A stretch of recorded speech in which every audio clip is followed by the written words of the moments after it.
हमारे चैनल को सब्सक्राइब करें और बेल आइकन दबाएं। इस आरती को ढूंढो किसी भी तरह से, क्योंकि फोरेंसिक के मुताबिक जो कंकाल हमें मिला था वो किसी फीमेल का नहीं, मेल का है। मतलब आरती का नहीं। उन दोनों की तरह ये भी हमारे साथ लुका छुपी का खेल खेल रही है। हो सकता है इन तीनों ने मिलकर किसी और को मार दिया हो। किसी को बदबू नहीं आनी चाहिए। अभी हम तीनों की जिम्मेदारी है। इसके लिए हमारे चेहरे पे शिकन नहीं होनी चाहिए, एकदम नॉर्मल मुस्कुराते हुए। ठीक है आरती?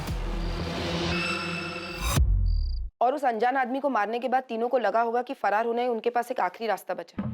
इसके चांसेस बहुत ज़्यादा हैं। मुझे लगता है हमें सबसे एक बार फिर से बात करनी चाहिए। हो सकता है किसी के जहन से कोई बात निकल गई हो। सर, ये मकान मालिक रमन हमसे कुछ छुपा रहा है। इसे पक्का कुछ पता है, हमें इससे बात करनी चाहिए। शायद इसको पता था कि तुलसी के पौधे के नीचे एक लाश छुपाई गई थी। हो सकता है इसे तुलसी के पौधे में पानी डलवाने की बड़ी चिंता थी। अरे ये तुलसी में पानी नहीं डालती क्या? देखो कितना सूख गया है। और हितेश और धर्मेश के गायब होने का फायदा उठाकर हो सकता है ये शायद अपने को जुर्म छुपा रहा। इन तीनों के ही ज्यादा चांसेस हैं, धर्मेश, हितेश और ये रमन। अब या तो इन तीनों में से किसी एक ने या इन तीनों ने मिलकर ये कांड किया। धर्मेश के कंसल्टेंसी वाले फ्रेंड तेजस को बुलाओ। मुझे लगता है उससे बात करके हमें कुछ सुराग जरूर मिलेगा। और धर्मेश और हितेश दोनों की फैमिली से कांटेक्ट करो। दोनों के माँ बाप को कहो कि उन्हें वापिस से यहाँ सूरत आना होगा डीएनए सैंपल्स के लिए। अगर कोई ज्यादा नाटक करें तो बता देना। कंकाल मिला है जो किसी का भी हो सकता है। जी सर। और इस रमन को भी बुला लें। बुला लो। हो सकता है सबसे बड़ा झूठा यही क्राइम सीन वाले मकान का मालिक है। हो सकता है तुलसी के पौधे के लिए इतना बड़ा जो स्ट्रक्चर बनाया उसके पीछे इसी का दिमाग। तुलसी के पौधे के ढांचे में दबे हुए कंकाल का यह अजीबोगरीब मामला अपने अंजाम तक पहुंचने से काफी दूर था। पुलिस के पास आगे कोई रास्ता नहीं था, इसलिए उन्होंने नए सिरे से तहकीकात को आगे बढ़ाने का फैसला किया। और इस बार भाग्य उनका साथ देने वाला था। उनकी पूछताछ उन्हें घटनाओं के सबसे चौंका देने वाले मोड़ पर ले जाने वाली थी। अरे कोकिला, देखो तो किसका फोन है? नाम नहीं है, किसी लैंडलाइन से है। हेलो, राणा नगर पुलिस स्टेशन से एएसआई रीवा सेठ बोल रही। हाँ मैडम, धर्मेश और हितेश मिल गए क्या? नहीं, लेकिन इतना कंफर्म हुआ है कि जो कंकाल मिला है वो किसी आदमी का है। क्या हुआ? क्या बोल रहे? हेलो? हाँ मैडम, उनकी कोई खबर आई क्या? नहीं हसमुख जी, लेकिन उनके किराए वाले मकान से जो कंकाल मिला था इतना कंफर्म हो गया है कि वो कंकाल किसी आदमी का है। उस कंकाल के आइडेंटिफिकेशन के लिए हमें डीएनए टेस्ट करवाना पड़ेगा, जिसके लिए आपका और कोकिला जी का डीएनए सैंपल चाहिए। अरे पर हम क्यों सैंपल देंगे? हमारा क्या लेना देना है डीएनए से? देखो वो आदमी कौन है क्या है हमें क्या पता। देखिए हसमुख जी, अभी तक हमें भी नहीं पता चला है कि किसका मर्डर हुआ है, लेकिन पूरी संभावना है कि हितेश या धर्मेश दोनों में से एक हो सकता है। संभावना है? मतलब अभी तक तुम लोग संभावनाओं पर ही टिके हुए हो? अभी कुछ दिन पहले तुमने अंदाजा लगाया था कि वो दोनों मर्डरर है, और आज तुम अंदाजा लगा रहे हो कि वो दोनों विक्टिम है।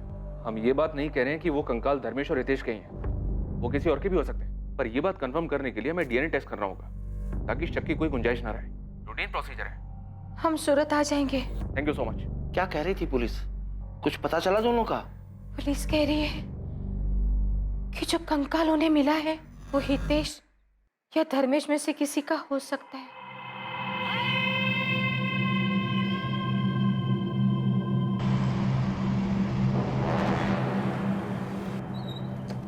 धर्मेश तुम्हारा दोस्त, तो उसने कुछ तो बताया होगा। दिमाग पे थोड़ा जोर डालो। वो मुंबई में नया बिजनेस खोलने की सोच रहा था, शायद उस बारे में कुछ कहा। सर, धर्मेश ने मुझसे मुंबई जाने के बारे में कोई बात नहीं करी थी और नया बिजनेस शुरू कर रहा था। क्या हुआ? क्या सोच रहे हो? सर, बात थोड़ी पुरानी है, पता नहीं आपके काम की है भी या नहीं। तेजस काम की है या नहीं है ये हम देखेंगे। तुम्हें जो भी पता है बताओ। सर, एक बार धर्मेश ने मुझसे कहा था कि वो अपना फोटो स्टूडियो शुरू करना चाहता है। Dharmesh photo studio? हाँ सर, कॉलेज में उसने फोटोग्राफी का कोर्स भी किया था। फोटोग्राफी के बारे में तो हमें किसने कुछ नहीं बताया। सर, 4 या 5 साल पुरानी बात है। जब उसने कंसल्टेंसी फर्म ज्वाइन करी थी तब उसने मुझे बताया था। सही है यार, तूने निकाला ये। बताया नहीं यार तूने कभी कि तू इतना बेहतरीन फोटोग्राफर है। इस फर्म में क्या कर रहा है तू? बाहर निकल, बहुत पैसा है फोटोग्राफी में। तुझे क्या लगता है मैंने ट्राई नहीं किया होगा? खुद का स्टूडियो था मेरा, कुछ करना चाहता था, सोचा था। बस जरूरी नहीं ना जो सोचे वो हो जाए। क्यों? ऐसा क्या हुआ? याद मत दिला।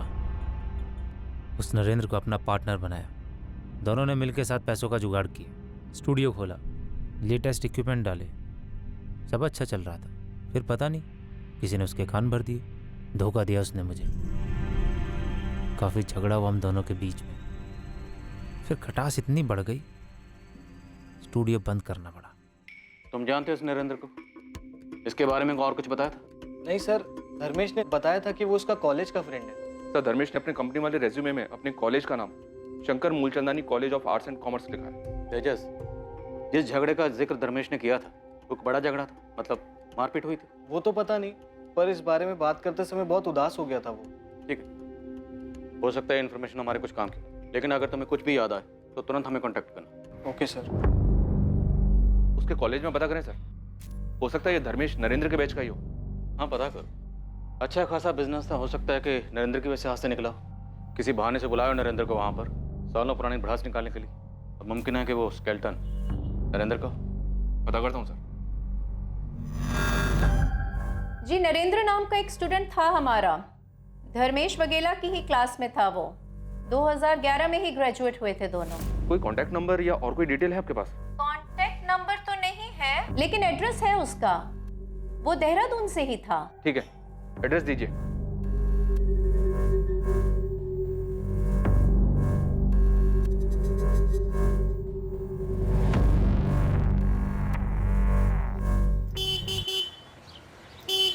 माँ, मैं निकल रहा हूँ, देर होगी मुझे तो मैं फोन करूंगा। हाँ, अरे ऐसी कौन सी जगह जा रहा है जहाँ देर हो जाएगी तुझे? अरे सुन तो। जय श्री कृष्णा दीदी, कैसी हैं आप? जय श्री कृष्णा। कहाँ लेके जा रहा है तू इसको?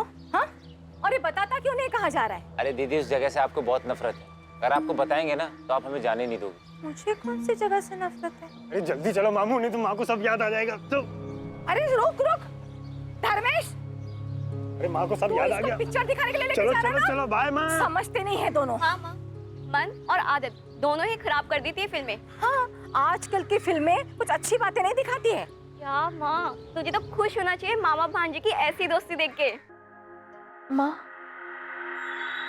पुलिस क्या कह रही है कि धर्मेश और हितेश दोनों ने एक दूसरे को? नहीं सरला, वैसा नहीं कर सकते। पुलिस ने पहले भी गलती की है ना। तुम दोनों धीरज रखो, पुलिस से बात करने दो। चलिए, अंदर बुला रहा है। जी चलो। हमने सुना वो तुलसी कह रहा तुमने बनवाया था? नहीं, आपको किसने बोला? क्यों, एक और मर्डर करने का इरादा है क्या? भावनी ने बताया, उसी भावनी ने जिसे तुम बार बार तुलसी क्यारे में पानी डालने के लिए बोलते थे। बड़ी चिंता थी तुम्हें सूखे हुए तुलसी के पौधे की? नहीं, वो तो तुलसी का पौधा था तो मैंने देखा तो बोल दिया पानी डालो, वरना मेरा कोई और इरादा नहीं था। मैं क्यों बोलता इतने बड़े पहाड़ जैसे तुलसी क्यारे में पानी डालने के लिए? अगर वो तुलसी कह रहा तुम्हें इतने अजीब लग रहा था, पहाड़ जैसा लग रहा था, तो धर्मेश और हितेश के जाने के बाद उसे तोड़वाया क्यों? अरे वो तो मैंने इसलिए नहीं तोड़वाया कि इतना मजदूर लगते, 1000-1500 खर्चा हो जाता है मेरा। तो मैं सोचा कि जो किराए पे आएगा वो अपने आप करा लेगा, उसका सिर दर्द। लाना अच्छा था, और तुम भूल गए कि तुम्हारा भांडा तो एक न एक दिन फूटना ही था।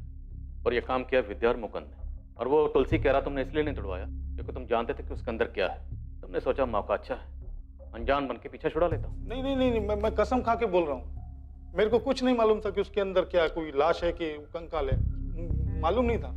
मालूम होता तो मैं क्यों तोड़वाने को बोलता, अपने पैर पे कुल्हाड़ी क्यों मारने को बोलता।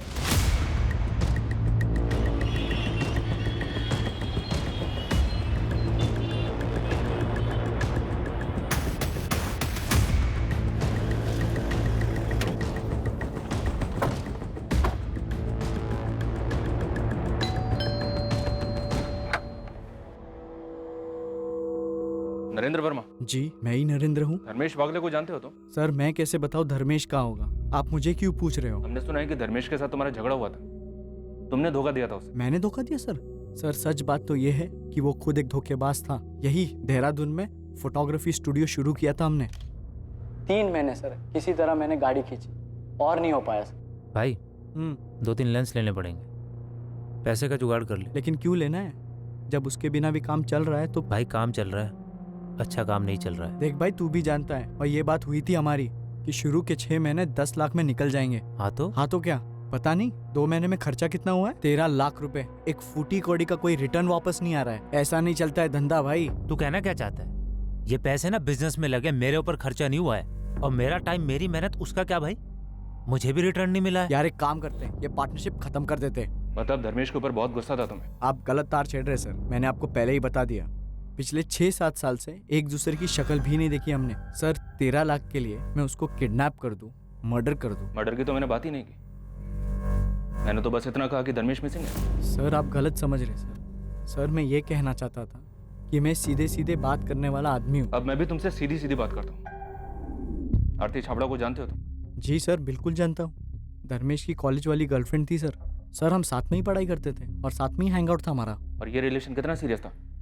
बाद में भी साथ थे दोनों? सर बात का तो नहीं पता, लेकिन इतना पता है कि धर्मेश कॉलेज में साई की तरह उसके साथ रहता था। आरती को कोई आंख उठाकर भी नहीं दिखता था कॉलेज में।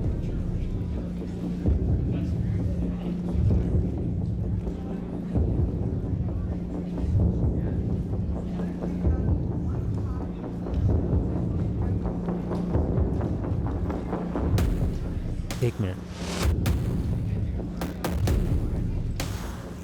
क्या घूर रहा है? लड़की अनकंफर्टेबल हो रही है, दिखाई नहीं दे रहा है। ओ बॉडीगार्ड, तू जाना अपना काम कर। बंदी है मेरी वो, ऊपर से अकड़ भी दिखा रहा है। यार से समझा रहा हूँ ना, मत घूर। ओ बॉडीगार्ड, मैं तो घूरूंगा, तू क्या कर लेगा? हाँ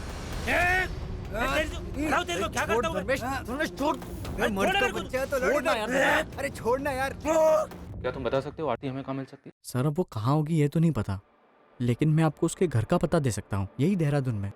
एड्रेस दो उसका। जहां एक तरफ देहरादून गई पुलिस अब तक हाथ ना आने वाली आरती चावड़ा तक पहुंचने के करीब थी, वहीं दूसरी तरफ सूरत में कुछ चौंकाने वाले घटनाक्रम सामने आने वाले थे जो पुलिस के सामने सवालिया निशान की तरह खड़े होने वाले थे। क्या थी ये खबर? क्या ये खबर इस केस की दशा और दिशा दोनों बदलने वाली थी? सर, नासिक पुलिस का फोन आया था। 2 दिन पहले नासिक में मंगोल नाका के पास उन्हें एक आदमी की डेड बॉडी मिली।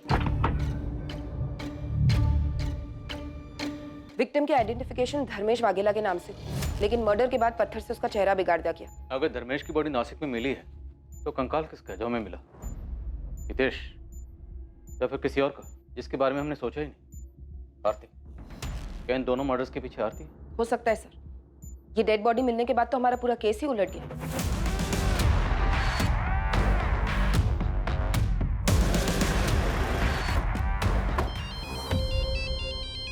अरे वाह, बोलो। व्हाट?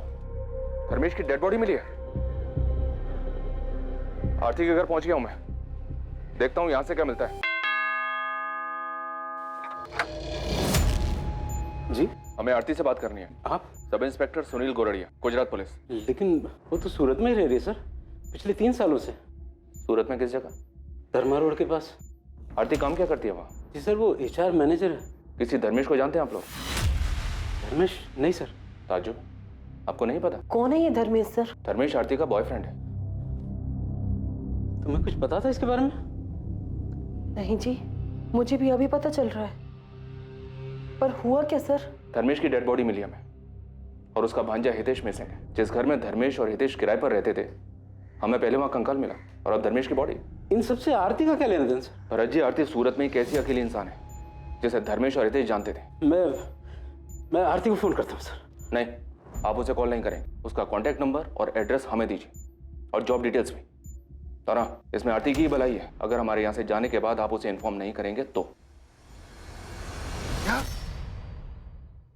ये क्या बोल रहे हैं आप? क्या हुआ? किसका फोन था? पुलिस बोल रही है कि धर्मेश की लाश मिली है। जी सर, आरती के पेरेंट्स तो बता रहे कि वो सूरत में ही है। उसका एड्रेस और फोन नंबर मिला है। रीवा गई है उसे उठाने उस एड्रेस पर।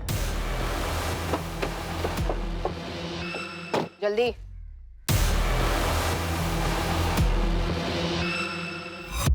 आरती, तुम्हें हितेश और धर्मेश को ढूंढने में हम अपना पहले ही बहुत वक्त बर्बाद कर चुके हैं। अब हमारा और वक्त बर्बाद मत करना। अगर अपनी सलामती चाहती हो तो बता दो कंकाल किसका था। कंकाल? हाँ, कंकाल। किसका कंकाल?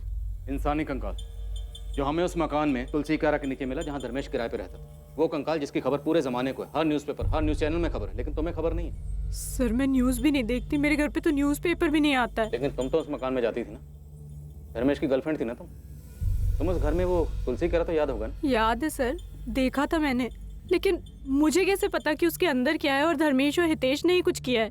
लेकिन वो तुलसी क्यारा बनवाया तो उन दोनों ने था ना। बालकनी के बीचों बीच इतना बड़ा तुलसी क्यारा बनवाया, तुम्हें अजीब नहीं लगा? आरती, क्या जानती 2017 में क्या हुआ था? मैं सच कह रही हूँ, मैं कुछ नहीं जानती हूँ। तब तो तुम ये भी नहीं जानती होगी कि अक्टूबर 2017 से धर्मेश और हितेश गायब थे और अब धर्मेश की लाश मिली। धर्मेश की लाश? धर्मेश की लाश 2 दिन पहले बॉडी मिली है उसकी, नासिक में। मर्डर हुआ उसका 2 दिन पहले।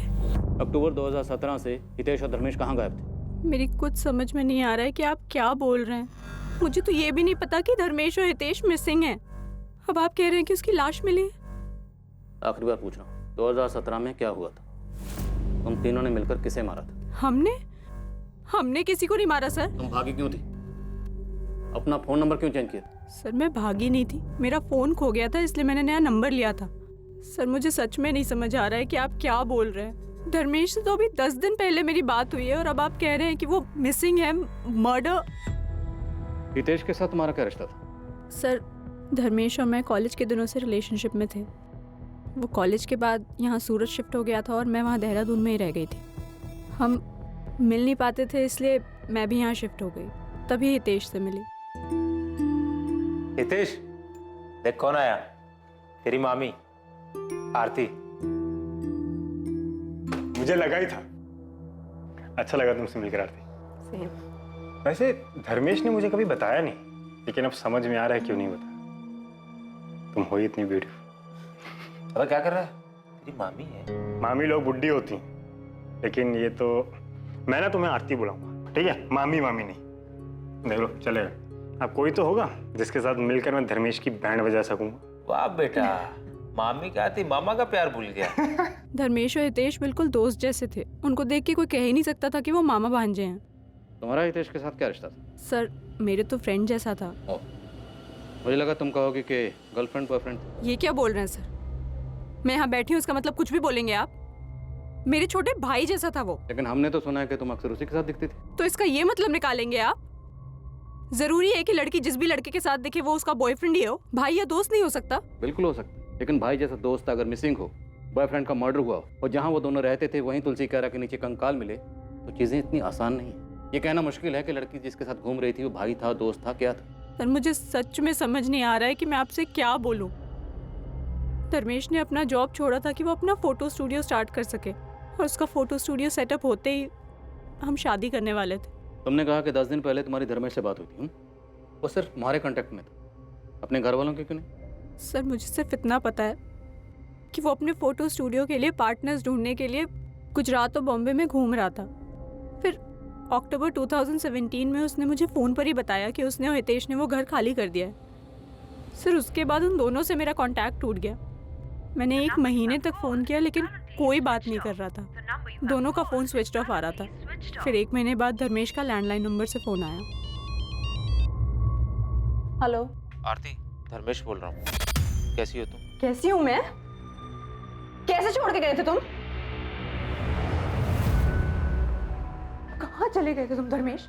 आई एम सॉरी आरती, वो मैं गुजरात से बाहर हूँ। स्टूडियो के लिए कुछ पैसे का जुगाड़ करने गया, बस उसी में लगा हूँ। इधर उधर भटक रहा हूँ। जैसे कुछ सेटल होता है तुम्हें बताता हूँ। और हितेश भी मेरे साथ है, तुम टेंशन मत लो। बिना बताए ऐसे कैसे चले गए?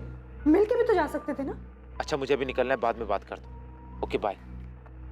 उसके बाद पिछले 2 सालों में मैं और धर्मेश कभी कभी ही मिलते थे। हर बार वो एक अलग शहर से मिलने आता था। फिर 1 महीने पहले जब मैं और धर्मेश मिले तो उसने बताया कि वो मुंबई सेटल हो गया है। तुमने नोटिस किया वो कभी कुछ परेशान रहा हो? परेशान तो था सर, पर मुझे लगा कि वो अपने बिजनेस के लिए पैसे जुटाने में परेशान है। इतने दिनों तक हितेश से तुम्हारी कोई बात नहीं हुई सर। शुरुआत में 1-2 बार धर्मेश से पूछा था मैंने, पर उसने कहा कि वो अपने मेरिट वाले ट्रैवलिंग जॉब में बिजी है। तुम्हें धर्मेश ने जो बताया तुमने मान लिया? पुलिस को बेवकूफ समझती हो क्या? सर मैं किसी को बेवकूफ नहीं समझती। धर्मेश ने जो बोला मैंने यकीन कर लिया। और हितेश का नया नंबर भी नहीं था मेरे पास, और हितेश चाहता तो वो भी मुझे कांटेक्ट कर सकता था, पर ऐसा नहीं हुआ। ठीक है तुम जा सकते हो, लेकिन शहर छोड़कर कहीं मत जाना।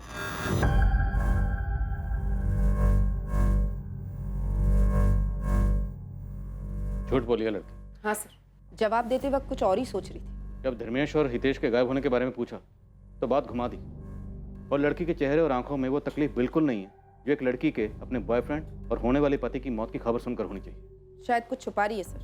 मुझे लगता है वो कंकाल हितेश का ही था। धर्मेश के साथ मिलकर मार डाला होगा। फिर हमें कंकाल मिला। आरती और धर्मेश को पता चल गया होगा कि पुलिस उनको ढूंढ रही है। बात हितेश के मर्डर की थी तो हो सकता है धर्मेश को गिल्ट फील हुआ हो। अब बर्दाश्त नहीं होता है।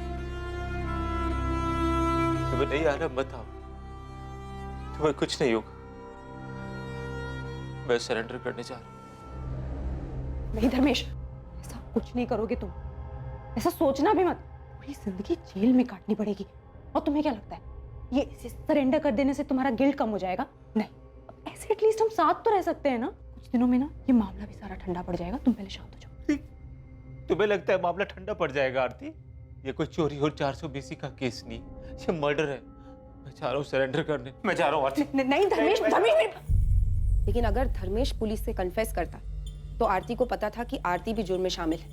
सजा उसे भी होगी, जो शायद आरती को मंजूर ना होगा। तो हो सकता है इसीलिए आरती ने धर्मेश को मार डाला या मरवा डाला। और उसके बाद चेहरा बिगाड़ा गया किसी पत्थर से। ये एक्सीडेंट में खराब हुआ चेहरा नहीं है, तो शायद ये एक मर्डर केस हो सकता है जिसे एक्सीडेंटल डेथ के तौर पे प्रेजेंट करने की कोशिश की गई है। चेहरा बिगाड़ा गया मतलब साफ है, डेफिनेटली मर्डर है। वही तो सर, अगर आरती का प्लान धर्मेश को मारने का था तो फिर चेहरा क्यों बिगाड़ा? ताकि बॉडी की शिनाख्त ना हो पाए, हम किसी नतीजे पर ही नहीं पहुंच पाए।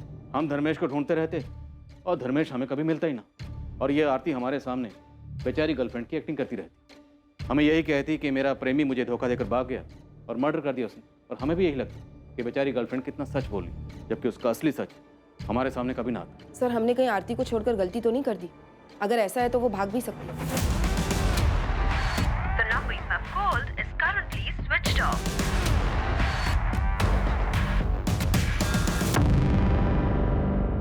मुझे नहीं लगता आरती भागेगी।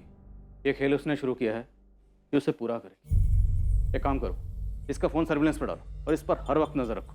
ये कोई ना कोई गलती जरूर करेगी। इसके पीछे लग जाओ, साई की तरह चुपचाप, कोई आहट नहीं। सर,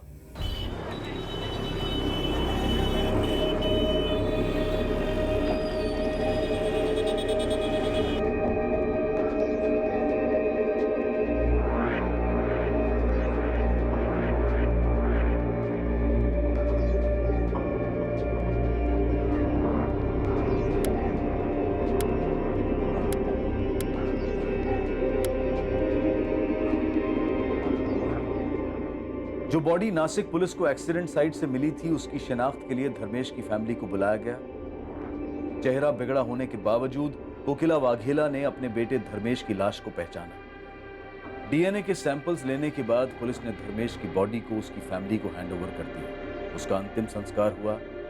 पुलिस भी वहां मौजूद थी और उनकी नजर आरती पर भी गई, जो फैमिली से दूर खड़ी थी। उसके चेहरे पे तो साफ दिख रहा था कि वो दुखी है, लेकिन धर्मेश की मौत की संजीदगी उसकी आंखों में नहीं झलक रही थी।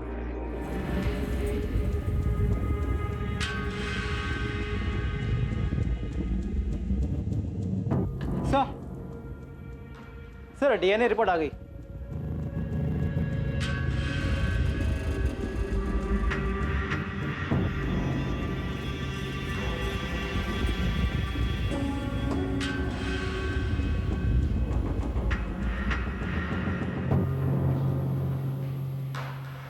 मेरी तो कुछ समझ में ही नहीं आ रहा है कि सब क्या हो रहा है।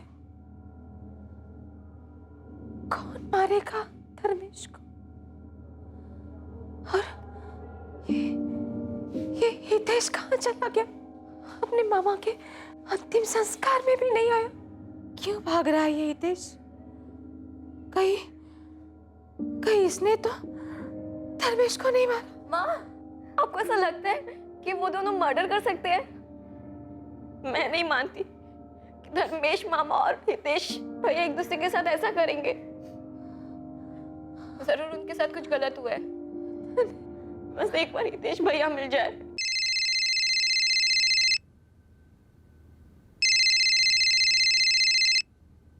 शायद पुलिस का फोन है। हेलो,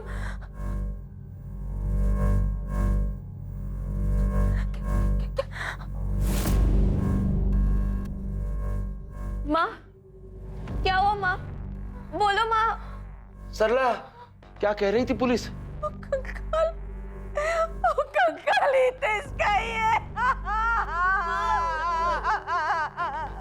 कंकाल की आइडेंटिटी के खुलासे ने केस को पलट कर रख दिया था।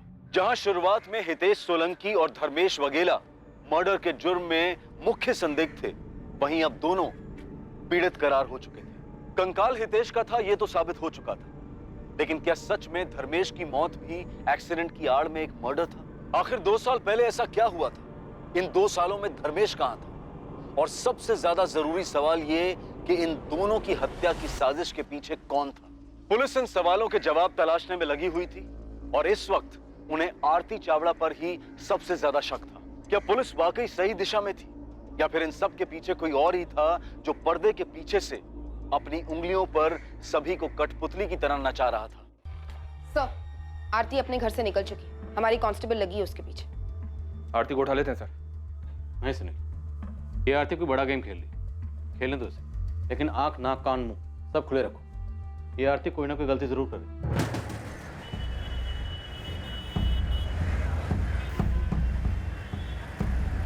The number you have called is currently switched off.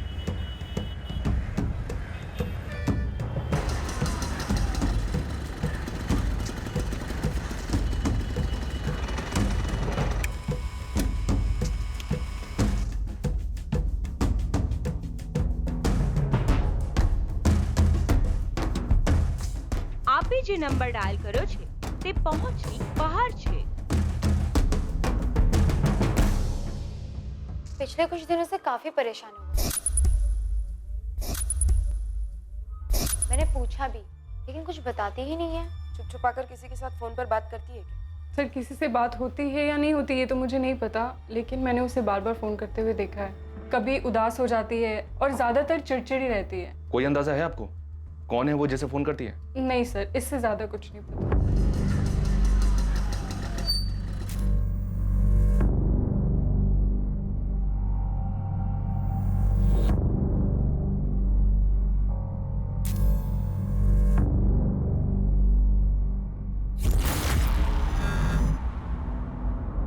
लेकिन ऐसा कैसे होने दिया तुमने? वो गायब कैसे हो गई? बहुत ही चालाक औरत है ये आरती। पता नहीं उसे कैसे शक हो गया कि मैं उसका पीछा कर रही थी। मैडम टेंशन मत लो, फिर भी मैंने उसका पीछा किया है। ज्यादा दूर नहीं गई है वो, यही एक रेस्टोरेंट के अंदर बैठी है मैडम। सर, आरती के कॉल रिकॉर्ड से नंबर मिला है। पिछले 6 महीने में आरती की इस नंबर पे बहुत बातें हुई थी। नंबर के बारे में पता किया तो पता चला ये तो आरती के नाम पे रजिस्टर्ड है।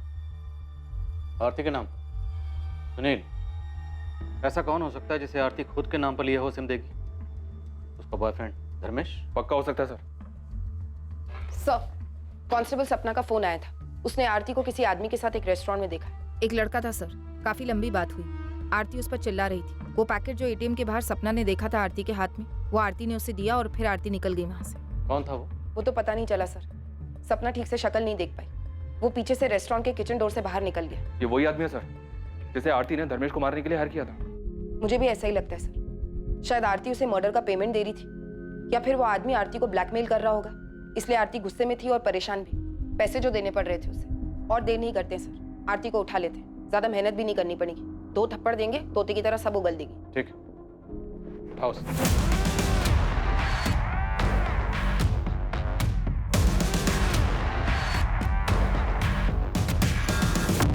तो तुमने धर्मेश को मरवाया। जिस शख्स से मरवाया उसके मुंह में पैसे ठूसे थे, लेकिन वो तुम्हें ब्लैकमेल कर रहा है, इसलिए आजकल इतनी परेशान हो। लेकिन जितनी परेशान आजकल हो तब तो नहीं थी जब धर्मेश की मौत की खबर तुम्हें सुनाई थी। गर्लफ्रेंड थी, दोनों के बीच में प्यार मोहब्बत था, फिर भी धर्मेश की मौत की खबर सुनकर तुम हैरान जरूर हो, लेकिन तकलीफ नहीं हुई। तुम्हें आइडिया है कि क्या हुआ होगा? तुमने और धर्मेश ने मिलकर हितेश को मार डाला, लेकिन जब हितेश का कंकाल मिला धर्मेश घबरा गया, डर गया, वो सरेंडर करने की बात करने लगा। अब तुम्हें लगा कि अगर धर्मेश ने सरेंडर कर दिया, उसने अपना जुर्म कबूल कर लिया, तो तुम भी लपेटे में आओगे, इसलिए तुमने धर्मेश को मरवा डाला। बोलो, तुमने और धर्मेश ने मिलकर हितेश को क्यों मारा? तुम्हारे धर्मेश और हितेश के बीच में क्या हुआ था?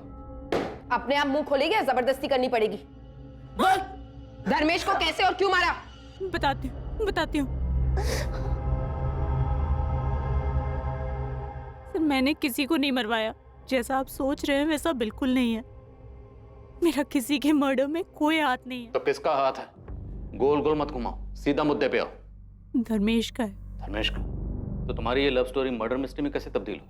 तुमने और धर्मेश ने मिलकर हितेश को क्यों मारा?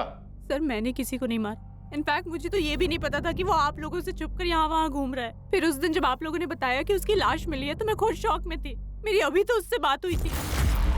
अभी बात हुई मतलब? सर उस दिन जब आपने मुझे बताया कि धर्मेश की लाश 11 तारीख को मिली, पर मेरी खुद उससे फोन पे 12 तारीख को बात हुई। धर्मेश जिंदा है तो वो कौन था जिसकी बॉडी नासिक में मिली? तुमने और धर्मेश ने मिलकर किसे मारा? सर मैंने किसी को नहीं मारा। किसने मारा? सर मैंने किसी को नहीं मारा। मुझे तो खुद समझ नहीं आ रहा है कि ये सब क्या हो गया है। तो ये सब कुछ तुमने उस दिन क्यों नहीं बोला पुलिस स्टेशन में? क्योंकि प्यार करती हूँ मैं उससे। मैं खुद पूछना चाहती थी, उसके मुंह से सुनना चाहती थी कि उसने आखिर किया क्या है। उस दिन यहाँ से निकलने के बाद मैं उसका फोन ट्राई कर रही थी, लेकिन उसका फोन बंद आ रहा था। इसी बात की तसल्ली करने के लिए मैं उसके अंतिम संस्कार में भी गई। आखिर वो बॉडी है किसकी? धर्मेश की तो नहीं है। कल सडनली उसका मुझे फोन आया तो मैंने उसे मिलने के लिए कहा। पैसे लाई हो? हाँ लाई हूँ। और हितेश कहाँ है? कुछ बोल क्यों नहीं रहे हो? कहाँ है हितेश? और वो कंकाल किसका था? कुछ तो बोलो।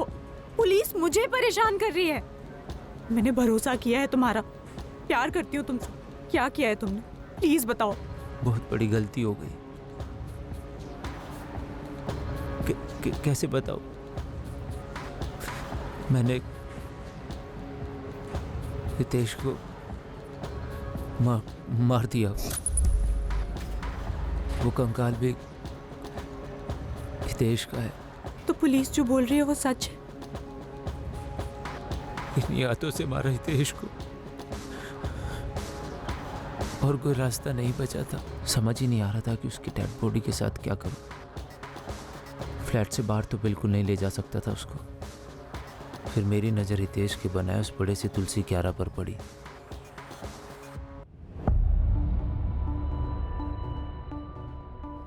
मैंने इंटरनेट पर ढूंढना शुरू किया कि डेड बॉडी को जल्दी से जल्दी डिकम्पोज कैसे किया जा सकता है। वहाँ से मुझे नमक के बारे में पता चला। मुझे पता था मेरे पास वक्त नहीं है, कितना भी भाग लूं कभी ना कभी तो पकड़ा ही जाऊंगा। नासिक में किसको मारा था? किसकी बॉडी थी धर्मेश? उसको मैंने नहीं मारा था, एक्सीडेंट हुआ था उस आदमी का। मुझे कोई अंदाजा नहीं है कि वो आदमी कौन था। अपना वॉलेट उसकी जेब में रख दिया। मेरी लाश मिलने पर सारा बवाल ही खत्म हो जाता। पुलिस किसी नतीजे पे पहुंचती ही नहीं, केस ही बंद हो जाता। पर तुमने ऐसा किया ही क्यों? क्यों मारा है हितेश को? मुझे बहुत अफसोस है इस बात का। बहुत बड़ा पाप हो गया मुझसे। हम यहाँ से भाग चलते हैं कहीं दूर, बहुत दूर। मैं जानता हूँ मुझसे जो हुआ है उसे भुलाना बिल्कुल भी आसान नहीं। फिर तुम सच में मुझको एक मौका दो। सच में तुमसे बहुत प्यार करता हूँ आरती। कोई जल्दी नहीं है, समझ लो। जब तुम्हें जवाब देना है तब देना, मैं कॉल करूँगा। धर्मेश ने तुम्हें पूरी राम कहानी तो सुना दी, पर यह नहीं बताया कि उसने हितेश को मारा क्यों। नहीं बताया, नहीं बताया। आरती ने जो पुलिस को बताया, क्या वो वाकई में सच था? क्या सच में धर्मेश ने अपने जिगरी दोस्त, अपने भांजे हितेश की हत्या की थी? क्या धर्मेश ने इस हत्या को अकेले अंजाम दिया था, या फिर कोई और भी इसमें शामिल था? शायद सच सामने आ चुका था, लेकिन इस हत्या का मकसद अब भी एक राज ही था जिसे केवल धर्मेश जानता था, और वो अब भी फरार था।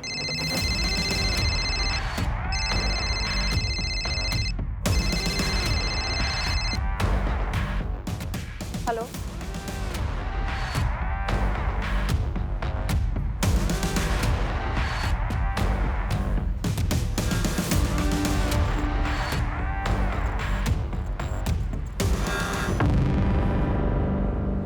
थैंक यू आरती आने के लिए। हम यहाँ से कहीं बहुत दूर चले जाएंगे। जानता हूँ कि शायद तुम भी मुझे कभी माफ़ नहीं करोगे, लेकिन मेरा यकीन करो, एक बार इस गंदगी से बाहर निकल गए ना, सब ठीक हो जाएगा। तेज के बिना भी सब पहले जैसा होगा। मैं जानता हूँ तेज कभी वापस नहीं आएगा, पर मैं वादा करता हूँ पूरी ज़िंदगी प्रायश्चित पे गुजार दूंगा। प्रायश्चित तो तुम्हें पूरी जिंदगी करना ही है, ज़्यादा दूर नहीं, यहीं सूरत की जेल में। चले, अब चोर सिपाही का खेल बहुत हो गया, अब बस इससे पहले कि मेरे सब्र का बांध टूटे और तेरी हड्डी पसली तोड़े, सब कुछ सच सच बोल दे। मुझे बहुत अफसोस है, मैंने अपने दोस्त जैसे भांजे हितेश को मार डाला। मेरी मजबूरी थी, नहीं मारता तो क्या करता। तो ऐसी कौन सी मजबूरी थी जो अपने बेस्ट फ्रेंड को मार डाला?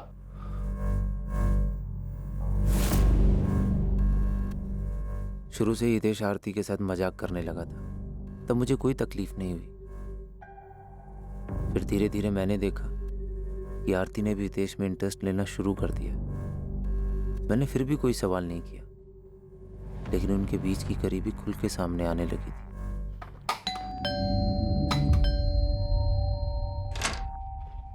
हेलो। तुम यहाँ? बताया नहीं तुम यहाँ आने वाली थी। ऐसे ही चली आई, घर पे इतना बोर हो रहा था तो मैंने सोचा यहाँ आके हितेश के जोक सुन लेते। चल।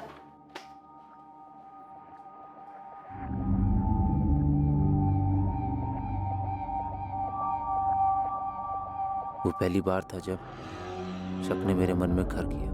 उसके बाद आरती घर आने लगी थी मेरी गैर मौजूदगी में। मुझे उनके बीच की नजदीकियां साफ साफ दिखाई देने लगी थी। हितेश भी बदल गया था। तेरा फोन देना, मेरे फोन की बैटरी खत्म हो गई। अरे फोन में लॉक लगा दी, ऐसा क्या है भाई जो छिपा रहा है? अरे नहीं मामू, वो तो बस ऐसे ही। मैंने सोचा फोन में फंक्शन है तो क्यों छोड़ूं, यूज कर लेता हूँ। उससे पहले हितेश ने कभी भी अपना फोन लॉक नहीं किया था और हमें एक दूसरे के सारे पासवर्ड भी पता थे, लेकिन उसने हर चीज पर पासवर्ड लगा दिया था, जिससे मेरा शक और गहरा हो गया। अचानक मेरे दिमाग में वो सब आने लगा। उन दोनों ने मेरे पीठ पीछे क्या गुल खिलाया होगा। मुझे रात को नींद नहीं आती थी। फिर अंदर गुस्सा भर गया था, नफरत हो गई थी मुझे हितेश से। उसने आरती पे बुरी नजर डाल के दोस्ती का बहुत बड़ा इम्तिहान लिया। हम दोनों के बीच में भाईचारा भी खत्म हो गया था। तो तुमने कौन सा रिश्ता निभाया? मामा होकर सगे भांजे को मार डाला? हाँ, ये सब मैंने जुलाई 2017 में प्लान किया। मैंने हितेश को बोला कि रमन को जाके बोले कि घर खाली करना है, और उसी दौरान मैंने अपने ऑफिस में भी रेजिग्नेशन दे दिया। उसके बाद मैंने हितेश को मार दिया और उसकी बॉडी को 2 महीने दफनाने के बाद तक मैं वहीं रुका, ये देखने के लिए कि कोई स्मेल तो नहीं आ रही। और इसी दौरान मैंने ये भ्रम फैलाया कि हितेश जिंदा है, किसी को कोई शक ना हो। उसके फ़ोन से उसके पेरेंट्स के साथ मैसेज पे बात करता रहा। उसके बॉस को भी मैसेज मैंने किया। तो हितेश को मारकर आरती तुम्हें वापस मिल गई? मेरी सबसे बड़ी भूल थी। दोनों के बीच में कुछ नहीं था। हमें तो ये पता है, लेकिन तुम्हें कब यकीन हुआ कि उन दोनों के बीच में वाकई कुछ नहीं था? हितेश की मौत के काफी दिनों के बाद मैं आरती से मिला। उसने हितेश को लेके कुछ ज्यादा सवाल नहीं किए। मुझे लेके परेशान थी और उसे मुझ पर भरोसा भी हो गया था। तब मुझे यकीन हुआ उससे बहुत बड़ी भूल हो गई। भूल? भूल नहीं, तुमने मर्डर किया। महज शक की बुनियाद पर तुमने किसी की जान ले ली। तुम कह रहे हो तुमसे भूल हो गई, और मुझे पूरा यकीन है कि तुम्हें सख्त से सख्त सजा देने में कानून कोई भूल नहीं करेगा।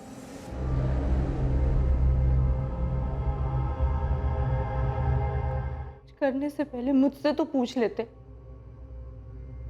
हितेश छोटे भाई जैसा था मेरे, तुम्हारे छोटे भाई जैसा था। आरती मैंने बस करो धर्मेश, सुनने को कुछ नहीं छोड़ा तुमने। प्यार भरोसा सब बर्बाद कर दिया। पूछती रही, तुमने कभी नहीं बताया। अब तुम्हें क्या लगता है ये सब कुछ होने के बाद मैं तुम्हारा साथ दूंगी?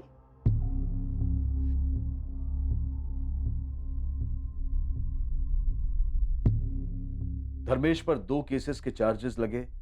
पहला हितेश की हत्या के लिए और दूसरा उस अनजान लाश को अपनी आइडेंटिटी देकर पुलिस को गुमराह करने के लिए। जलन और शक की भावनाएं जहर की तरह से फैलती है और वो इंसानी दिमाग के हर कोने को दूषित कर देती है, हर जागरूक विचार को नष्ट कर देती हैं, और नतीजा ये होता है कि मन में सिर्फ नफरत ही जिंदा रह पाती है। इसके वश में आने से ना केवल रिश्तों में जहर घुल जाता है, बल्कि कई बार इस घटना की तरह अंजाम भयंकर भी साबित हो सकता है। मामा और भांजा होने के बावजूद हितेश और धर्मेश में सगे भाइयों से भी बढ़कर रिश्ता था, पर धर्मेश की तरफ से सिर्फ एक बेवजह की जलन ने उसके मन में शक का बीज बो दिया, जो आखिर में उसे हितेश का खून करने की साजिश तक ले गया। आरती और हितेश से बातचीत करके चीजों को स्पष्ट करने या अपने रिश्ते पर भरोसा करने की बजाय उसने जलन और बदले का आसान रास्ता चुना। अक्सर जुनून में आकर किए गए गुनाह हत्या करने की अहम वजहों में से एक, और ये ज्यादातर पल भर की नफरत का नतीजा होता है। इन हालात में हमें रुक कर सुलझे दिमाग से सोचना चाहिए